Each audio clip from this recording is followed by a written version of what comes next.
Assalamualaikum warahmatullahi wabarakatuh. Perkenalkan, saya William Bagas Karunia Gaza dengan NIM 22963601.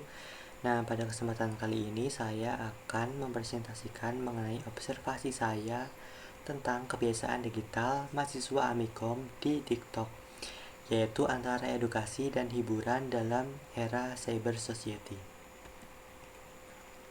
Untuk anggotanya saya sendiri yaitu Wildan Bagas Kurnia Gaza.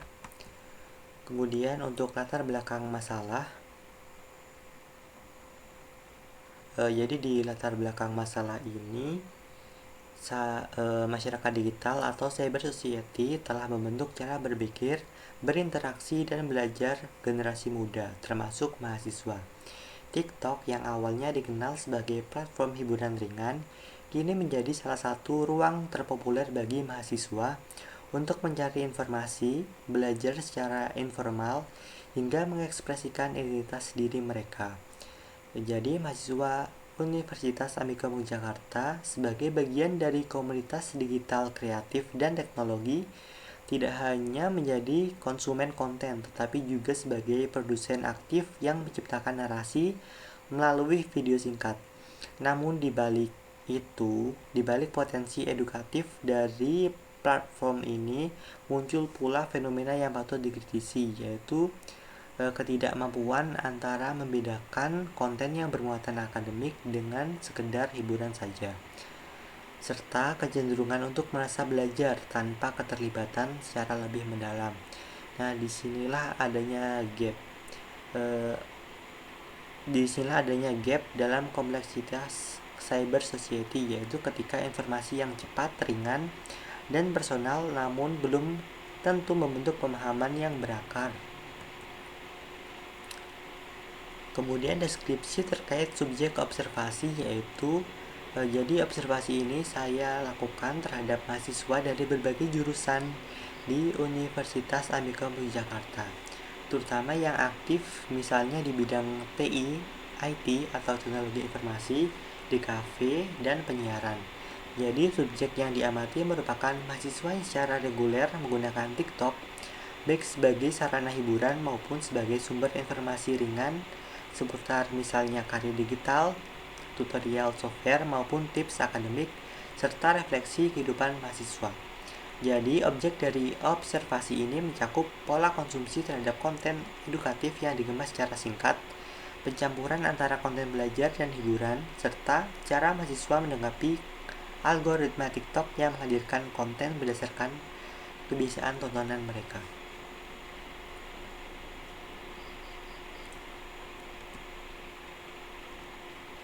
Kemudian yang selanjutnya hasil dari observasi ini yang saya peroleh dari hasil pengamatan serta wawancara informal, terlihat bahwa mahasiswa menggunakan TikTok hampir setiap hari sebagai rutinitas yang mengisi waktu luang, misalnya ketika sebelum tidur, di sela istirahat kelas, ataupun bahkan dalam perjalanan.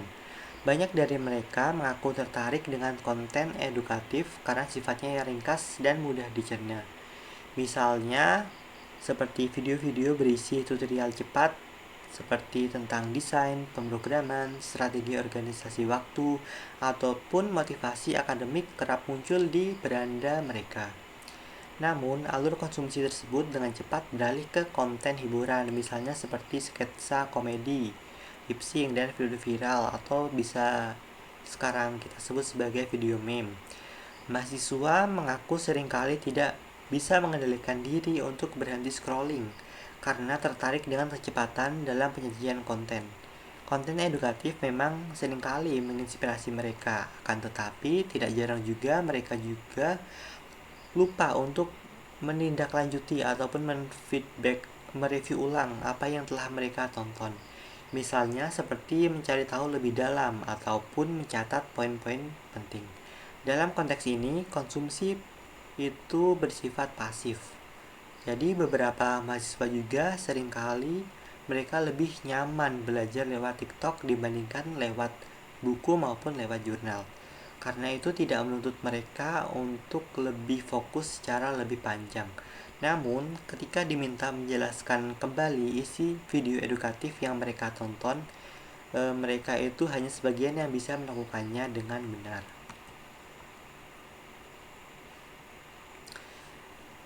Kemudian terkait hasil observasi mengenai kebiasaan yang terkait media digital.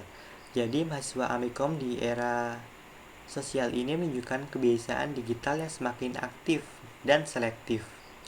TikTok itu digunakan tidak hanya untuk hiburan semata juga, tapi juga sebagai media micro learning ataupun pembelajaran kecil.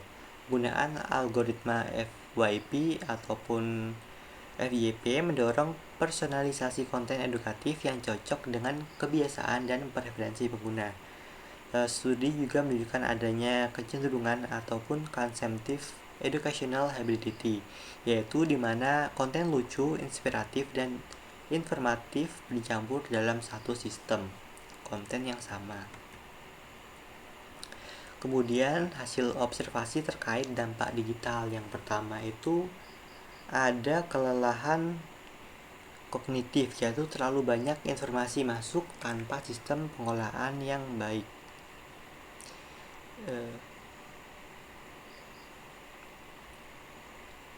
Jadi itu mahasiswa seringkali merasa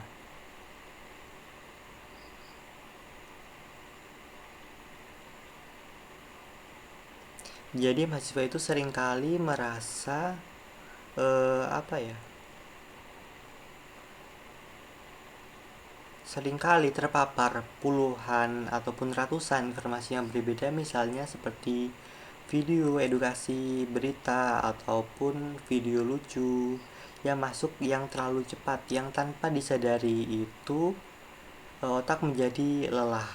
Kemudian distraksi belajar itu berpindah dari konten edukatif ke hiburan dalam hitungan detik. Nah, jadi salah satu tantangan yang terbesar dalam pembelajaran digital itu adalah mudahnya kita teralihkan ataupun lebih mudah lupa karena berpindah dari menonton video edukatif ke hiburan itu tanpa sadar. Nah, hal ini bisa terjadi karena algoritma media sosial seperti TikTok itu tidak dirancang untuk mendukung pembelajaran, akan tetapi untuk mempertahankan perhatian pengguna ataupun lifespan kita dalam penggunaan media sosial. Jadi akibatnya itu konsentrasi belajar terganggu dan waktu yang seharusnya digunakan dalam memperdalam materi itu malah terbuang oleh hal-hal yang tidak relevan. Jadi kebiasaan belajar menjadi tidak terarah dan menyebabkan produktivitas akademik menurun drastis. Kemudian yang selanjutnya itu simplifikasi pengetahuan. Materi rumit disederhanakan berlebihan demi durasi dan engagement. Misalnya itu dalam menyesuaikan format video pendek dan menjaga keterlibatan penonton itu, jadi banyak konten di media sosial khususnya di TikTok itu secara disederhanakan itu secara berlebihan, meskipun itu niatnya baik juga untuk mempermudah pemahaman di awal, tetapi itu dapat merusak esensi maupun isi dari konten tersebut. Jadi misalnya akibatnya pemahaman mahasiswa menjadi lebih dangkal dan terputus dari realitas akademik yang sebenarnya membutuhkan proses berpikir mendalam dan kritis. Kemudian yang terakhir itu ada mental fatigue ataupun konten secara cepat dan terus-menerus membuat konsentrasi akademik menjadi menurun. Nah, jadi paparan konten digital yang cepat, instan, dan terus-menerus itu membuat mental itu menjadi capek ya guys ya. Karena otak itu terbiasa dengan misalnya like, komentar, ataupun video yang berdurasi 30 detik. Nah, ketika kita dihadapkan dengan berbagai macam tugas ataupun tugas dan semacamnya itu, seperti misalnya membaca jurnal ilmiah ataupun menulis esai, jadi seseorang itu lebih mudah cepat lelah dan tidak fokus dan lebih mudah dalam kehilangan motivasi. Ya, jadi bukan hanya tugasnya berat, tetapi juga otak kita itu terstimulus secara cepat, bukan secara dalam proses mendalam. Kemudian yang selanjutnya itu ada detail catatan dari dampak negatif tersebut. Yang pertama itu mahasiswa merasa lebih belajar dari TikTok namun tidak bisa menjelaskan isi ulang kontennya.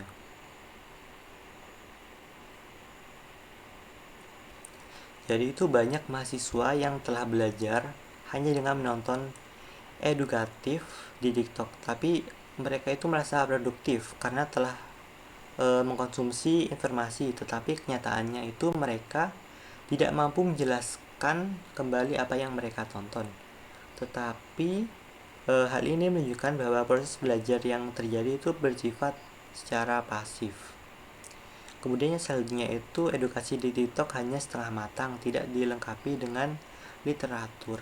Jadi banyak konten-konten khususnya di TikTok itu disampaikan tanpa menyertakan referensi ataupun literatur yang terpercaya. Jadi informasi itu bersifat secara subjektif, masih bersifat di permukaan maupun masih di permukaan dan tidak mendalam, dan seringkali dipengaruhi oleh opini dari si pembuat konten tersebut. Jadi membuat pengetahuan yang diperoleh itu menjadi setengah matang, tidak meyakinkan, tetapi lemah secara akademis. Tanpa disadari juga kurang diverifikasi mahasiswa. Jadi mahasiswa itu rentan mengalami informasi yang tidak akurat ataupun menyesatkan, sehingga pemahamannya pun menjadi lebih dangkal. Kemudian yang selanjutnya itu mahasiswa tidak menyaring informasi secara kritis hanya berdasarkan view atau followers. Nah, seringkali itu mahasiswa menilai keabsahan ataupun informasi itu bukan berasal dari isi ataupun sumbernya, tetapi itu misalnya dilihat dari jumlah view, likes maupun komen si pembuat konten. Nah, ketika penilaian terhadap informasi hanya berdasarkan popularitas ataupun secara viral semata, maka kemampuan berpikir kritis secara menjadi lebih lemah. Jadi akibatnya mahasiswa menjadi lebih mudah percaya pada informasi yang viral, meskipun belum tentu benar. Jadi hal ini tuh dapat berbahaya dalam proses pembelajaran karena menggantikan standar ilmiah dengan standar algoritmik.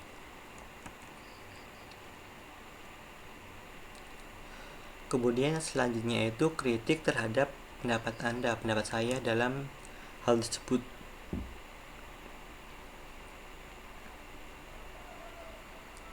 Yang pertama itu disinformasi edukatif muncul karena siapapun bisa mengklaim sebagai pakar. Kemudian yang selanjutnya itu algoritma TikTok itu memprioritaskan keterlibatan emosional bukan akurasi konten. Kemudian yang selanjutnya itu ada ilusi produktivitas, merasa belajar padahal hanya konsumsi pasif.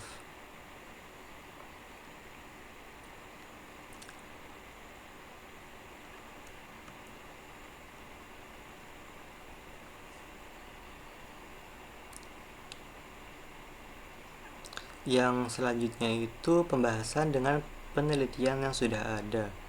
Jadi literatur yang relevan menunjukkan bahwa literasi digital itu tidak cukup hanya diukur dengan akses dan kemampuan teknis, tetapi juga dari bagaimana itu individu dalam menyaring, mengkritisi, maupun memaknai informasi digital. Misalnya penelitian mengenai Liverstone 2008, literasi digital bukan hanya akses dan konsumsi, tetapi kemampuan kritis terhadap konten. Kemudian yang kedua itu dari Kurniawan dan Noval pada 2023 tentang studi mahasiswa Yogyakarta menunjukkan konten edukatif TikTok itu dianggap lebih ringan tapi kurang berdampak. Jadi menunjukkan bahwa mahasiswa itu lebih menyukai konten edukasi di TikTok, tetapi itu menganggap sebagai sumber informasi utama pembelajaran karena sifatnya yang instan dan tidak terstruktur. Jadi data ini menegaskan bahwa cyber society membawa perubahan besar terhadap ekosistem belajar, namun juga menyisakan tantangan besar dalam hal kedalaman pemahaman dan kualitas konsumsi. Kemudian selanjutnya kesimpulan. Jadi mahasiswa Amikom Jakarta menunjukkan karakter khas yang cyber dan kreatif, terhubung dan cepat beradaptasi. Penggunaan TikTok sebagai media pembelajaran informal menunjukkan bahwa mereka mencari bentuk belajar yang lebih visual, cepat, dan relevan dengan keseharian mereka. Namun, fenomena ini juga menunjukkan bahwa kecepatan dan visualisasi tidak serta-merta menghasilkan pemahaman yang mendalam. Cyber Society menawarkan ruang untuk belajar, tetapi juga bisa menjadi ruang kebisingan jika tidak disikapi dalam kesadaran yang kritis. Oleh karena itu, diperlukan pendekatan sistematis dari institusi pendidikan untuk mendorong digital mindfulness, literasi informasi, dan pembelajaran reflektif di ruang digital. Jadi mahasiswa itu perlu didorong untuk menjadi tidak hanya sebagai konsumen, tetapi juga kurator dan produser konten yang bertanggung jawab di era society. Jadi sekian presentasi yang dapat saya sampaikan. Kurang lebihnya saya mohon maaf. Sekian, terima kasih. Wassalamualaikum warahmatullahi wabarakatuh.